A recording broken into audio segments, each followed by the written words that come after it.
Memang Tuhan berkata, barang siapa mau mengikut aku, dia harus menyangkal dirinya seumur hidup.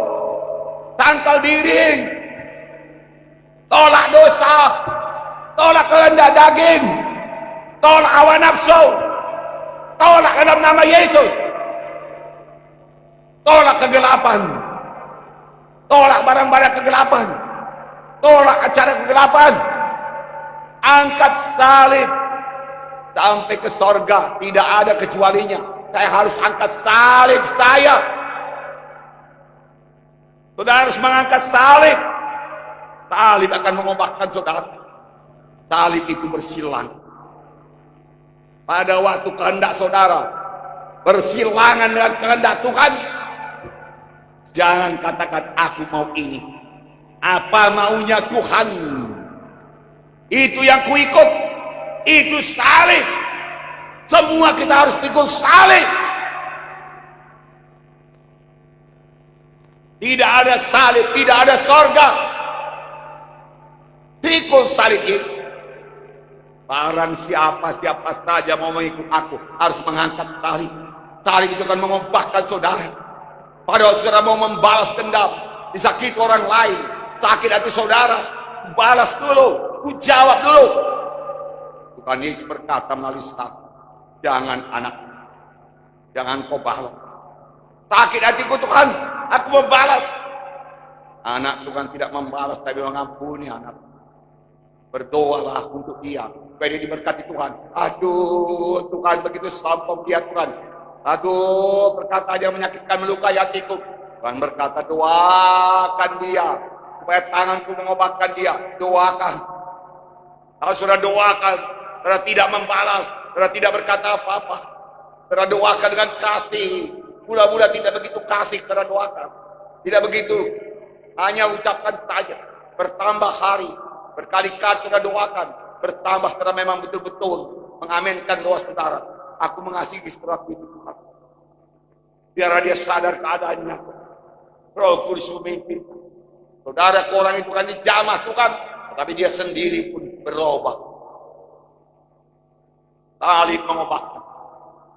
Sebenarnya sebagai anak-anak Tuhan saya katakan kepada saudara, kita harus diubahkan menjadi seperti Yesus. Saudara yang kasih dalam nama Yesus, semua itu sudah diberikan Tuhan kepada saudara. Banyak nama diberikan kepada Yesus. Nama itu tidak bisa disangkal. Yehova Shalom, Tuhan itu damaiku. Maka kemana-mana anak Tuhan berkata Shalom, berkata haleluya, damai bagimu, damai bagiku. Dan pada malam ini orang berdosa boleh berdamai dengan Tuhan. Haleluya. Karena Yehova selalu, Yehova sama, Tuhan maha hadir. Ya hadir di sini, ya hadir kalau saudara berdoa di kamar saudara. Ya hadir pada saat saudara memanggil Yesus, pada saat saudara dalam keberatan kesusahan. Bagi 10 orang kusta doanya tidak panjang-panjang. Yesus kasihanilah aku. Dan Tuhan berkata, tunjukkan dirimu kepada itu. Yehova Jireh, Tuhan yang menyediakan segala perkara yang berguna bagi hidup dan ibadah telah disediakan Tuhan. Segala kuasa untuk mematikan kehendak daging dengan Roh Kudus kamu mematikan kehendak daging sudah diberikan Tuhan. Hendaklah kamu kudus karena aku kudus. Tuhan punya kuasa mengubahkan saudara jadi orang-orang kudus, lain daripada orang dunia. Tidak seperti orang dunia, tidak berpikir sebagai orang dunia, tidak bertindak sebagai orang dunia. Lain. Janganlah kamu serupa dengan orang dunia ini. Kita bukan merendahkan orang dunia, kita mengasihi mereka. Kita mendoakan mereka supaya semua mereka kenal dia. Berubah seperti kau, saudara berubah. Amin, saudara. Yehova Nisih, Tuhan panji-panji kemenanganku. Tuhan itu panji-panji kemenangan, maka saudara-saudara bersorak kemenangan. Seperti nyanyian tadi yang disertai dengan panji-panji. Yehova Nisih, Tuhan kemenanganku, Tuhan sorakanku. Bersorak, anak-anak Tuhan harus tahu bersorak. Amin. Haleluya. Kapankah Jeriko roboh? Kapankah bangsa Israel bersorak? Dipimpin oleh Joshua. Apakah sesudah Jeriko roboh? Roboh Jeriko, baru mereka bersorak. Haleluya. Sama sekali tidak. Ketika mereka sudah mengelilingi Jeriko 7 kali pada hari ke-7, orang-orang Jeriko dari tembok benteng yang teguh menertawai mereka itu. Hanya begini rupanya yang bisa diperbuat oleh bangsa pilihan Tuhan. Hanya berkeliling-keliling saja, kami sama sekali tidak takut. Sesudah 7 kali, saudaraku, Jeriko masih berdiri dengan teguh. Tidak ada perubahan apa-apa. Disitulah dia bersorak. Jeriko roboh.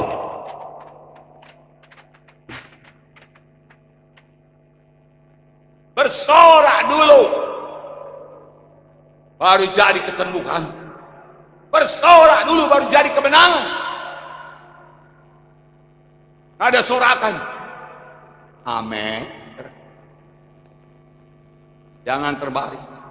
Kapankah air berubah jadi anggur?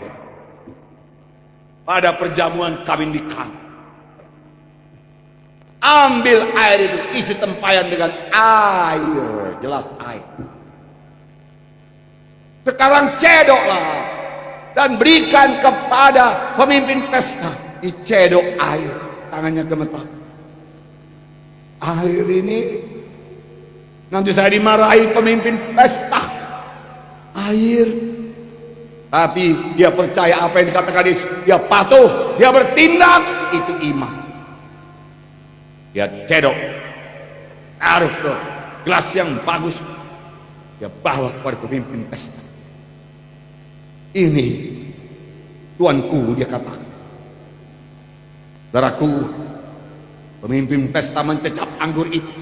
Air yang sudah berubah jadi anggur. Dan dia berkata, ini anggur yang terbaik. Amin, saudara. Sesudah bertindak, jadi kesembuhan. Banyak orang percaya saja, tidak pernah bertindak neraka. Bertobat. Mau berobat. Untuk apa kesembuhan diberikan Tuhan kepada saudara? Untuk saudara sendiri? Untuk apa berkat diberikan Tuhan kepada saudara, berkat berkelimpahan? Untuk saudara sendiri? Pikirkan menolong orang. Pikirkan memberkati orang lain. Lihat kebutuhan orang lain. Dan mulai menolong. Mulai memberi. Seorang bertanya kepada itu. Tuhan, apa perbuat supaya kurang hidup yang kekal? Kasihilah Tuhan Allahmu dengan segala hati, jiwamu dan roh. Kasihi sama manusia, dirimu sendiri. Siapakah sesamaku manusia? Ada seorang turun dari Yerusalem ke Jeriko, dirampok habis-habisan. Lewatlah seorang imam. Dia melihat, dia tidak peduli. Itu bukan urusanku. Aku seorang pendeta. Aku orang besar. Aku ada tugas. Dan dia lewati orang tersebut. Lewat lagi seorang Lewi, orang beragama, melayani dalam rumah Tuhan. Dia lihat orang itu. Dia berkata, bukan tugasku. Tugasku adalah dalam rumah sembahyang, dia kata. Melayani jiwa-jiwa, dia kata. Lewatlah seorang Samaria yang tidak berbaikan, lalu bermusuhan dengan orang Yahudi. Ketika dilihatnya orang itu terbaik, jatuhlah hatinya oleh belas kasihan, tergeraklah hatinya oleh belas kasihan. Dia datang dan dia menolong. Saudaraku, dia angkat ke keledai, dia bersihkan luka-lukanya, dia siram minyak, dia siram anggur. Hidup kau kawan, dia katakan, bawa kau ke rumah tumpangan. Orang itu berkata, enggak ada lagi uangku, jangan kau khawatir, aku menanggung semuanya. Sampai di rumah tumpangan dia berkata, urus orang ini baik-baik. Ini 2 dinar, kalau kurang nanti tambahi. Waktu aku kembali, Lalu Tuhan Yesus berkata kepada ahli Taurat yang bertanya itu, perbuatlah demikian, maka engkau akan hidup. Perbuatlah demikian, maka engkau akan sembuh. Kesembuhan saudara untuk bisa menolong, untuk jadi saksi, untuk memberitakan Injil, untuk jadi terang, hidup terang mempermuliakan Tuhan, hidup baru yang terus-menerus dibaharui menjadi seperti Yesus. Bukan sesudah selamat terima Yesus, saudaraku, diam-diam saja, tidak ada usaha. Tiap hari saudara berusaha, bertambah hari bertambah menjadi seperti Yesus. Ada karakter yang belum berkenan kepada Yesus, segera Tuhan cabut ini karakter marahku ini Tuhan. Aku tidak mau marah Tuhan, itu bukan hati Yesus Tuhan. Aku tidak mau sakit hati Tuhan, itu bukan hatimu Tuhan. Aku tidak mau luka hati, aku tidak mau mendendam. Aku mau mengasihi, aku mau memberkati, aku mau menolong, aku mau berkorban. Haleluya.